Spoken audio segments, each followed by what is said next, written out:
గురజాల మండలం తేలకుట్ల గ్రామంలో TDP YCP నాయకుల మధ్య ఘర్షణ చోటు చేసుకుంది. టీడీపీ బీసీ నాయకుడు బత్తుల ఏడుకొండలపై వైసీపీ మూకలు బైకు ఆపి దాడి చేశారు. దాడిలో ఏడుకొండలకు అయితే 2 కాళ్లకు తీవ్రంగా గాయాలు కావడంతో ఓ ప్రైవేట్ ఆసుపత్రికి తరలించారు. ఏడుకొండలపై దాడిని నాగార్జున సాగర్ ప్రాజెక్టు కుడివ కాలువ చైర్మన్ పులికూరి కాంతారావు ఖండించారు. వైసీపీ ముక్కలు చేసిన దుర్మార్గ చర్య అని, దీని వెనుక అయితే మాజీ ఎమ్మెల్యే కాసు మహేష్ రెడ్డి వైసీపీ నాయకులను ఉన్నారన్నారు. ఇక గురజాల ఎమ్మెల్యే ఎరపతినేని శ్రీనివాసరావు గ్రామాన్ని అభివృద్ధి పథకంలోనికి నడుపుతుంటే కాసు మహేష్ రెడ్డి మాత్రం ఫ్యాక్షన్ వైపు తమ కార్యకర్తలను నడుపుతున్నాడని మండిపడ్డారు. గుంటూరు జిల్లా గురజాల మండలం తేలకుట్ల గ్రామంలో టీడీపీ వైసీపీ నాయకుల మధ్య ఘర్షణ చోటు చేసుకుంది. టీడీపీ బీసీ నాయకుడు బత్తుల ఏడుకొండలపై వైసీపీ మూకలు బైకు ఆపి దాడి చేశారు. ఇక ఇదే అంశానికి సంబంధించి పూర్తి సమాచారాన్ని మా బీఆర్కే ప్రతినిధి సువర్ణబాబు అందిస్తారు. సువర్ణబాబు, చెప్పండి, దీనికి సంబంధించిన అప్డేట్స్ ఏంటి? అసలు ఎందుకు ఈ ఘర్షణ జరిగిందంటారు వైసీపీ మరియు టీడీపీ మధ్య?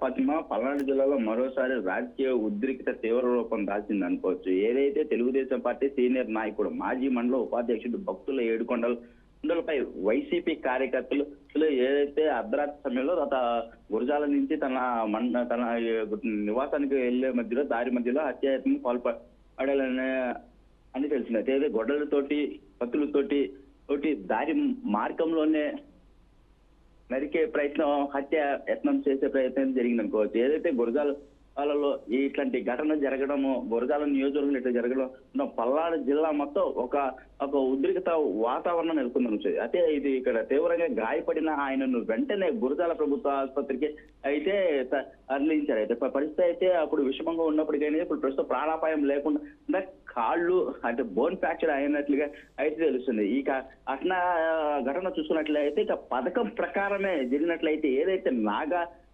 నాగార్జున సాగర్ లో ప్రాజెక్టులో కుడి కాలంలో ఏదైతే చైర్మన్ గా ఉన్న కాంతారావు అంటే వివరంగా అయితే ఒక పత్రికా సమావేశంలో కూడా చెప్పినట్లయితే తెలుస్తుంది. ఏదైతే మాజీ గత ప్రభుత్వం వైసీపీ గవర్నమెంట్ మాజీ ఏదైతే ఎమ్మెల్యే కాసు మహేష్ రెడ్డి ప్రోత్సాహంతో నర్సరావుపేట నివాసం ఉంటూ మరి ఈ గురజాలలో మాజీ ఎమ్మెల్యే ప్రభుత్వం మారినప్పటికీ కూడా ఇలాంటి కుట్రపూరితమైన కక్షపూరితమైన అయినా ఇట్లాంటి జరుగుతున్నాయి, చేస్తున్నాడు, దగ్గరుండి చేపిస్తున్నాడు అని చెప్పని అయితే ఆరోపించాడు. వైసీపీ ప్రభుత్వం ముగిసినప్పుడు తర్వాత కూడా ఇలాంటి అంటే దుర్మార్గమైన చర్యలు ఆగకపోవడం కూడా ఏదైతే కూటమి ప్రభుత్వానికి అయితే మాకరంగా ఉందని అయితే మనం పక్క చూసుకున్నట్లయితే గురజాల ఎమ్మెల్యే ఎరపతినేని శ్రీనివాసరావు అయితే చూసుకున్నట్లయితే పలు గ్రామాలు ఏదైతే ఫ్యాక్షనిస్ట్ గా ఉన్న అంటే వివాదాస్పదంగా ఉన్నాయి అంటే వైసీపీ వర్సెస్ టీడీపీ అని చెప్పేసి కొన్ని గ్రామాలలో ఇట్లా నడుస్తున్నప్పటికీ కూడా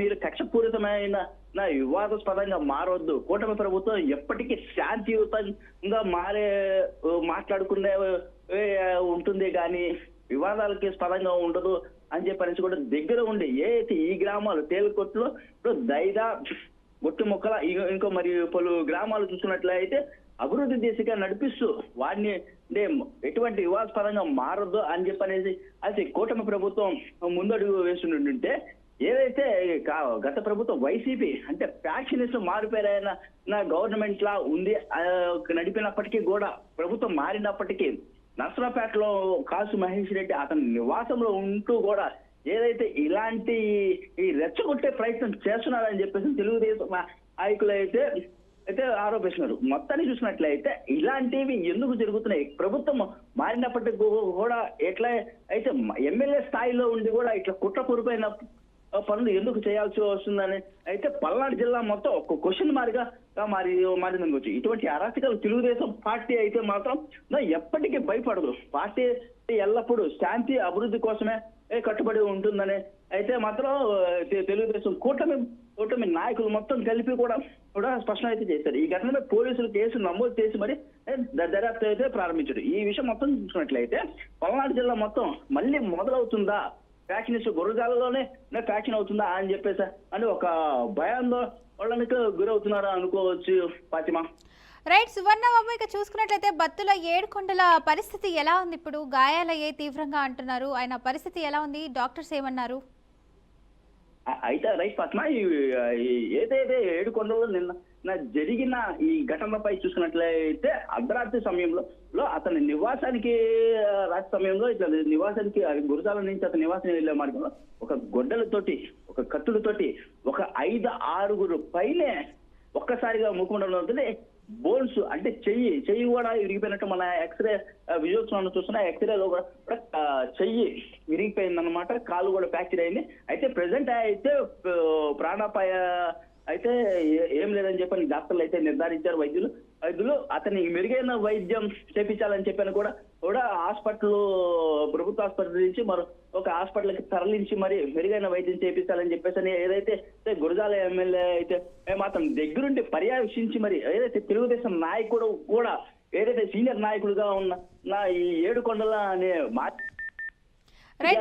ఉన్నప్పటికీ కూడా ఇతనికి మెరుగైన వైద్యం అందించాలని చెప్పేసి తెలుగుదేశం నాయకులు దగ్గర ఉండి మరి ప్రాణ స్థితి అయితే మాత్రం లేదని చెప్పేసి మాత్రం వైద్యులు అయితే నిర్ధారించారు. ఫాతిమా.